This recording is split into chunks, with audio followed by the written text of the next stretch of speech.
E aí, pessoal, tudo bem? Eu sou o Alexandre Ribeiro e eu queria apresentar para vocês aqui um Sharp Talk chamado Da Quebrada para o Mundo.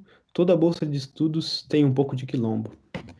Para começar essa ideia, eu queria trazer um paralelo, uma ideia que o Marcelo Iuca deu, chamada o seguinte, assim: todo camburão tem um pouco de navio negreiro. Essa daqui é uma frase da música do Rapa, que ele fala exatamente isso, e também tem um paralelo com essa frase que eu deixei aqui ela vem marcando muitas as trajetórias que a cada 23 minutos morre um jovem negro no Brasil.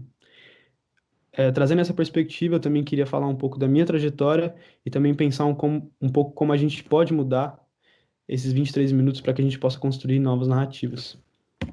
Para começar, eu queria me apresentar. Eu sou Alexandre Ribeiro, tenho 22 anos, sou um escritor favelado, morador da da Torre, lá em Diadema, mas atualmente eu estou morando na cidade de Berlim, na Alemanha, graças a uma bolsa de estudos. Para contar um pouco dessa história de como eu vim parar aqui em Berlim, na Alemanha, acho que eu preciso contar muito mais a história das pessoas que me antecederam, das coisas que aconteceram na minha vida, e não só ficar focado nessa história meritocrata, mas também entender um pouco na complexidade das histórias. Aqui tem umas fotos minhas da minha infância. Enfim, eu sou um moleque meio cabeçudo, primeiro de tudo, franzino, sempre fui nerd aqui, dá pra ver nessa foto do canto aqui, sempre gostei muito de tecnologia, mas ao mesmo tempo eu sempre precisei ter um pouco dessa dureza e também ter um pouco dessa, dessa máscara, assim, de uma pessoa que vive nessa periferia, que tá vivendo nessa favela e não pode deixar ser violentado, deixar ser pisado pelas outras pessoas. Então, eu sempre estava ali, ao mesmo tempo que eu era muito frágil, muito no meu canto, eu gostava muito de funk, eu tinha que me incluir através das coisas que estavam acontecendo na minha quebrada para não ficar de fora e não ser zoado, não sofrer bullying. Mas ao mesmo tempo que tudo isso aconteceu, eu ainda era um moleque muito na minha, assim, sempre gostei muito de ler, sempre gostei muito de escrever, e as palavras sempre estiveram do meu lado. E aí, por conta disso, eu queria ler para vocês aqui o primeiro poema que eu escrevi na minha infância, quando eu tinha 10 anos de idade, mais ou menos, e aqui também graças à primeira quilombola da minha história aí, a Marinês de Oliveira. Moradia. Não moro em Paulicéia, não moro em São Bernardo. Não é por causa disso que eu fico magoado. Se chovesse dinheiro, eu daria para a prefeitura, para construir uma praça perto da minha rua. Eu queria morar em São Bernardo, mas não deu. Em outro bairro, a minha família sobreviveu. Esse meu primeiro poema já fala bastante assim um pouco dessa dinâmica social de que o que é morar numa favela, que de fato se interfere na sua vida. Eu cresci na cidade de Diadema, mas eu precisava atravessar a outra cidade vizinha, chamada São Bernardo do Campo, para poder estudar, porque as escolas do meu bairro, da minha região, não eram escolas de boa qualidade de ensino, então eu tinha que andar mais ou menos uns 30, 40 minutos para chegar na escola todo dia, e esse poema nasceu até dessa revolta preguiçosa, né, que eu tinha meio que preguiça de andar tanto e acabei escrevendo esse poema. Mas a minha vida, essa vida que era uma vida comum, uma vida muito simples, ordinária, ela foi completamente transformada e destruída pela violência do Estado. No ano de 2009, quando eu tinha 11 anos de idade, o meu pai ele foi uma das vítimas do H1N1, o vírus da gripe suína, a primeira pandemia, né, que eu tive noção na minha vida, e a minha família, a minha vida, a minha trajetória foi completamente transformada por conta disso. O meu pai, ele era segurança de firma, ele era segurança de firmas lá no Morumbi, na Berrine, de firmas de artigos de luxo, de roupas de luxo e tal, e ninguém sabe explicar, mas a gente imagina que ele deve ter pego esse vírus de algum estrangeiro que estava viajando muito naquele tempo, e exatamente até como uma coisa essa coisa que machuca, mas ao mesmo tempo é muito presente, é que os privilegiados, eles trazem o vírus, ou as pessoas que têm menos privilégios, elas morrem do vírus, e a nossa sociedade continua, né? Como se as vidas fossem completamente ignoradas. E o pior de tudo é saber que meu pai poderia ter sobrevivido, e o que foi que determinante para a vida dele ser destruída foi que ele esperou 12 horas na fila do hospital, naquele ano de 2009, e por conta dessas 12 horas de espera para ser atendido, foi que ele teve um infarto, foi que ele não conseguiu, enfim, superar esse vírus e acabou vindo a óbito. E isso foi exatamente o que transformou a minha vida. E Quando eu falo que transformou minha vida para pior, e bem pior. Na época eu tinha 11 anos de idade, eu era esse moleque que, ao mesmo tempo que gostava muito de ler, gostava muito de escrever, também estava indo muito bem na escola, estava, enfim, tudo para dar certo, com a educação, tudo, enfim, uma educação ótima da minha família. Só que ao mesmo tempo, quando isso aconteceu, foi, enfim, nossa família foi destruída por dentro, o meu pai. E minha mãe, os dois, eles sempre tiveram uma ligação muito forte com a educação e também com a transformação social através da educação. E quando esse herói meu se foi, a minha vida também estava meio que se esvaindo na minha frente. Comecei a dar muito problema na escola, comecei a ficar uma criança muito violenta, uma criança muito hiperativa, desrespeitosa. Enfim, eu lembro que eu quase fui expulso da escola porque teve uma vez que eu joguei, eu não me orgulho nada disso, mas é real. Eu joguei um apagador, um pano que o pessoal apagava o giz da lousa na época. Eu joguei isso tipo na tubulação de ventos da escola lá. Por conta disso, quase fui expulso. Eu quase matei uma das colegas lá que tinha asma. Enfim, isso sem ter um mínimo de noção, sem ter um mínimo de compaixão com um com o outro. Exatamente isso, sendo um eco dessa violência. E falando desse eco da violência. Tem exatamente essa frase do Malcolm X, que hoje em dia eu olho para o meu passado e eu enxergo que é uma coisa muito forte e evidente, é não confunda a reação do oprimido com a violência do opressor. Que é essa frase do Malcolm X, que foi exatamente isso que aconteceu comigo naquela época da minha infância, que tudo que estava acontecendo comigo era exatamente essa reação de alguém que foi oprimido, de enfim, meu pai, no caso, que era um homem negro periférico que foi oprimido por esse sistema de saúde pública precário, faleceu diante dessa situação, e, enfim, isso ecoou na vida de várias pessoas, inclusive na minha, transformando essa violência em mais violências e mais violências. Só que eu também queria falar um pouco das coisas boas, das coisas que me fizeram desviar desse ciclo da violência, que foram os quilombolas na minha história. Para falar dos quilombolas, primeiro eu queria explicar para vocês o que é um quilombo. Um quilombo, na origem da palavra, ele tem essa ideia de primeiro ser uma zona habitacional, na tradução dos idiomas dos povos Banto, ali da região da Angola, e em segundo também pode ser uma coisa que é mais para a história do Brasil, que é um esconderijo na mata. Mas esse esconderijo na mata ele foi se desenvolvendo com o tempo, com o passar de alguns séculos que os quilombos foram presentes no Brasil, e acabou se transformando numa coisa como uma comunidade autônoma para acolher os fugitivos, que eles eram os fugitivos negros da escravidão, eles também eram os fugitivos mulatos, os fugitivos pardos, enfim, todas essas pessoas que já estavam é, excluídas da sociedade naquela época, inclusive alguns brancos, que não faziam parte, não estavam de acordo com aquela sociedade e foram aceitos em alguns quilombos. E aí, quando eu penso assim nesse quilombo, que a gente fala de estar aquilombado, é exatamente isso, né? Fazer um paralelo com esse dia atual é que num país que a cada 23 minutos um jovem negro é assassinado, quando eu penso que os meus heróis e minhas heroínas que vêm me salvando através da educação, é também uma maneira de eu ser aquilombado, deles me esconderem nessa mata da educação, nessa mata da cultura, nessa mata do conhecimento. Enfim, aqui eu só queria trazer também para vocês uma coisa mais imagética de como os quilombos eram. Dá para você ver que tem uma semelhança, assim, um pouco com as comunidades de periferia, com as comunidades de interior, das grandes cidades. E dá para você ver também que essas coisas, esses padrões, eles vão ecoando, assim, e ficam com a gente na nossa história brasileira. Aí, para começar aqui, de fato, com as quilombolas e os quilombolas que transformaram a minha vida, eu queria falar dessas pessoas que estão nessa foto. A pessoa que está aqui com essa regata escrito Love, que é a minha querida mãezinha chamada Silvia Ribeiro Barros. Ela é, enfim, uma mulher que, quando ela era criança, ela teve que ser capitã da areia no centro da cidade. Ela tinha que cometer uns pequenos furtos para poder ter o que comer, tinha que, enfim, bater a carteira no centro, mas enfim, ela conseguiu superar isso. Teve uma vida incrivelmente difícil, enfim, cresceu na miséria, viu o irmão ser assassinado porque ele era traficante de drogas dentro da própria casa da mãe dela. Depois que isso aconteceu, enfim, viu uma vida cheia de traumas, mas se mudou com meu pai. Ela fundou a nossa casa num terreno de ocupação de uso capião da SANED de Diadema. A gente cresceu numa ocupação só com moradores do movimento sem terra. E a gente cresceu nesse espaço, enfim, minha mãe, ela nos deu a melhor educação do mundo, ela sempre foi militante do PT, militante do feminismo ali da nossa quebrada, ela me ensinou muito sobre, enfim, como a gente pode revolucionar e mudar o mundo na prática. Do outro lado da foto tem a professora Michele Fernandes, que foi a minha professora, de português no ensino médio. Ela foi essa professora que olhou para mim no momento onde ninguém estava olhando, no momento onde eu estava raivoso, no momento onde eu estava principalmente cansado de ter que trabalhar e estudar ao mesmo tempo.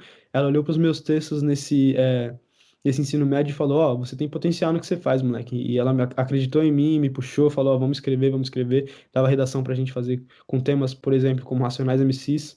Isso foi uma das coisas que transformou muito a minha trajetória. E a soma dessas duas pessoas acabou resultando também no encontro do Rodrigo Siríaco nessa minha caminhada. Esse sou eu ali de boné da Rua é Nós, e segurando o livro Pode Pá, Nós que tá, volume 3, que foi um livro que eu fui terceiro colocado nesse concurso literário. Eu tive a minha primeira poesia publicada num livro nesse ano de 2015, e tudo foi organizado graças ao Rodrigo Suríaco, que é um poeta, educador, um slammer aí, enfim, uma lenda do saraus, da cultura periférica, da literatura periférica de São Paulo e do Brasil. Enfim, eu sou muito grato de ter conhecido essas pessoas. Depois disso, a minha história foi novamente aquilombada para esses educadores, para essas pessoas que acreditam nesse legado dos quilombos e querem transformar esse legado dos quilombos na atualidade. Essas pessoas dessa foto aqui. Todas as pessoas dessa foto são a turma da primeira escola de jornalismo da Enóis, que a gente foi aluno lá em 2016. A escola de jornalismo foi fundada pela Amanda e pela Nina, e os professores também eram o Fred e o Vicente com a gente. Lá a gente aprendeu a fazer jornalismo de peito aberto, também fazer jornalismo de periferias para periferias, inclusive esse projeto que a gente está aqui com esse avental é o Prato Firmeza, que a gente fez um guia gastronômico das quebradas de São Paulo. A gente fez restaurantes, a gente visitou restaurantes das nossas quebradas e fez alguns a gente fez a análise desses restaurantes e publicamos esse livro, que inclusive foi finalista do Prêmio Jabuti. Enfim, e foi exatamente nessa escola de jornalismo onde eu tive o primeiro texto da minha trajetória reconhecido por alguém de uma maneira mais concreta. Aí eu vou mostrar para vocês o texto aqui, que abre o capítulo 4 do meu livro. Sim, desculpa. Esse texto aqui, chamado O Dia em que Minha Barriga Escreveu um Poema. Esse texto, ele nasceu numa oficina da Enóis. A gente estava escrevendo um pouco sobre a nossa infância, trajetórias da nossa infância, e eu escrevi exatamente sobre o dia que eu estava na casa de um amigo meu, que a mãe dele não deixou eu comer a comida na casa dele, e aí eu escrevi um texto sobre a fome. E esse texto, enfim, com o passar do tempo, ele me rendeu um prêmio literário, que foi a publicação desse meu primeiro livro. Mas nesse paralelo também eu sempre fui uma pessoa muito ligada a um terceiro quilombo na minha vida, que foi o hip hop, que exatamente me deu essa noção de que o jovem negro brasileiro ele é muito forte, ele é muito inteligente, enfim, e a gente pode também usufruir da nossa cultura. Através do hip hop eu comecei a vender CD pelas ruas como uma maneira de conseguir uma renda extra para os trabalhos que eu já estava fazendo naquela época. E foi vendendo CDs que eu comecei a fazer mais parte da cultura hip hop de São Paulo e ao mesmo tempo conhecer um pouco mais da arte como um todo. Eu comecei vendendo CDs na rua para Marcelo Gugu e dentro de um ano e meio eu estava trabalhando na Lab Fantasma, que é a empresa do Emicida e do Fiote. E lá, enfim, eu aprendi muito, muito, muito sobre cultura e também sobre os quilombos e de como a gente pode transformar a nossa mente e libertar também os nossos irmãos através do nosso trabalho. Tudo isso que eu falei também, só para deixar um exemplo mais concreto aqui, também foi pautado em trabalho muito duro, em ser serviçal, em fazer trabalhos que um jovem de periferia muitas vezes tem que fazer, não tem opção. E quando todas essas histórias estavam passando na minha adolescência, eu trabalhei como jovem aprendiz na Renner, e depois eu fui jovem aprendiz num hotel, no Comfort Suites Oscar Freire, lá em São Paulo. Isso também me fundamentou completamente, assim, para entender a força e também a potência que o trabalho tem, de como é importante que a gente possa conhecer a cidade através do trabalho, mesmo que seja um trabalho que é um trabalho muito braçal e que às vezes as pessoas não reconhecem assim com tanto afinco. Depois que tudo isso aconteceu, que eu fui reconhecido por essas quilombolas, por esses quilombolas, por todas essas pessoas que passaram na minha trajetória me mostrando o valor da educação e de como eu poderia usar da educação para me transformar. Foi aí que veio um marco na minha trajetória, que foi quando o Itaú Cultural me chamou para ser colunista do Itaú Cultural com uma coluna chamada Sancofas, que era para eu escrever um pouco sobre essas trajetórias e os olhares de um jovem negro de periferia. Enfim, eu fui colunista do Itaú Cultural de 2017 até 2020, e foi aquele momento onde é a coisa mais louca do mundo até. Talvez a pior instituição do mundo tem um lado de subversão dentro dela. A pior instituição do mundo, que é um banco, no meu ponto de vista, tem um lado cultural lá dentro, e esse lado cultural usou dessas pessoas que trabalham lá dentro para se aquilombar e também trazer um de nossos para ser remunerado para trabalhar como escritor. Enfim, uma coisa muito maluca que mudou muito a minha trajetória e eu sou muito grato pelo Itaú Cultural, que não só me deu essa oportunidade, mas também me fundamentou enquanto escritor e também me deu essa visão de que é possível que a gente faça trabalhos criativos enquanto pessoas negras de periferia e que a gente seja remunerado. Isso foi muito importante. Depois que tudo isso aconteceu, com esse primeiro texto que eu citei para vocês, que eu escrevi lá na oficina da Nós, o meu primeiro livro chamado Reservado, ele foi finalista do PROAC, o Prêmio de Ação Cultural de São Paulo de 2018. Eu ganhei esse prêmio, ganhei um valor de R$ 25.000 para publicar esse meu primeiro livro e para escrever uma narrativa exatamente contando um pouco dessas pessoas que foram violentadas e assassinadas pela violência policial, mas ao mesmo tempo as pessoas que conseguiram driblar essa violência policial com poesia, com amor e com outras perspectivas. E tá tudo escrito aqui dentro dessas páginas, quando eu faço esse convite para as pessoas entrarem nesse ônibus reservado junto com o João Vitor. Enfim, e aí também fica o convite aí para vocês lerem. A minha trajetória, ela não para aí. Ela chegou nesse ponto do livro, mas ao mesmo tempo ela foi transpassada, ela foi completamente revolucionada pelo amor. Eu queria ler para vocês aqui um texto curto da Bell Hooks. No momento em que escolhemos amar, começamos a nos mover contra a dominação, contra a opressão. No momento em que escolhemos amar, começamos a nos mover em direção à liberdade, a agir de formas que libertam a nós e aos outros. Eu comecei a me sentir mais liberto e comecei a andar nesse caminho da liberdade a partir do momento que eu conheci essa mulher da foto aí que está do meu lado. Ela se chama Jessica Kuttner, ela foi a mulher que transformou o meu olhar e também toda a minha perspectiva de futuro. Eu conheci ela numa ilha paradisíaca, lá em Ilha de Taparica, em Salvador. E, enfim, eu estava de férias, nas primeiras férias da minha vida, e a gente se conheceu naquele dia, foi numa tarde de setembro de 2016, e a partir daquele momento minha vida se transformou. Eu nunca tinha nem, enfim, a crença de que eu poderia um dia fazer uma viagem internacional na minha vida. E a partir daquele momento que a gente se conheceu, a gente manteve essa relação à distância. Cada vez mais esse sonho foi crescendo, foi crescendo, foi crescendo. A gente, enfim, ela veio me visitar em São Paulo, muito maluca também. Veio para cá, ela concretizou essa ponte entre dois universos, entre Hamburgo, na Alemanha, e a favela da Torre em Diadema. A gente viveu um relacionamento à distância durante 3 anos e agora eu estou aqui na Alemanha, exatamente por conta desse incentivo e também por conta dessa quilombola que veio e transformou minha vida completamente nessa maneira de pensar e de ser.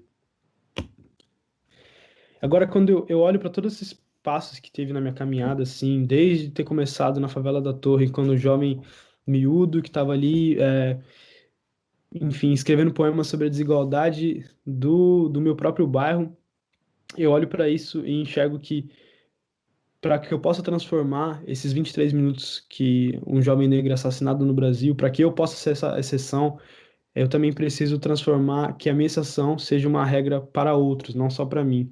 Eu enxergo que, olhando para a minha trajetória, não tem nada a ver comigo ou só comigo, mas sim a soma de várias e várias pessoas, dessas pessoas que me ajudaram, das pessoas que estiveram ao meu lado, das pessoas que olharam para uma potência num momento onde as outras pessoas só estavam vendo uma aberração, um monstro ou um moleque que tinha que ser preso mesmo e enfim que reduza a maioridade penal. Quando eu olho para essa minha trajetória, eu imagino que essa bolsa de estudos que eu ganhei do Bard College de Berlim ela não somente ela fala muito sobre uma sociedade que está em mudança, mas uma sociedade que ela olha para esses quilombolas e que ela valoriza. Que a gente possa lembrar que enquanto a gente tem monstros que nem esse cara que está na presidência, que está cometendo esse tipo de atrocidade, a gente também tem Micheles, a gente tem Silvias, a gente tem Rodrigo Siríacos, a gente tem pessoas que fazem trabalho como é nós, em vários cantos desse Brasil. E que nós não estamos sós quando a gente olha para essas pessoas. Que elas são o reflexo de Alexandres, que eu sei, eu tenho certeza que eu não sou o único, que a gente está mudando, que a gente está transformando esses espaços de pouco a pouco. Olhar para essa foto é ter exatamente essa noção de que a gente não está e não estaremos sós, e que quando um jovem negro de favela ganha uma bolsa num colégio americano que custa 23 mil euros por ano, é exatamente ter a noção de que a gente pode transformar o mundo e de que aos poucos a gente está transformando o mundo. Toda bolsa de estudos tem um pouco de quilombo. É isso que eu queria dizer para vocês. E no final, fazer esse convite. E qual o espaço que você está transformando no quilombo na sua vida? Fica essa reflexão, certo? Muito obrigado.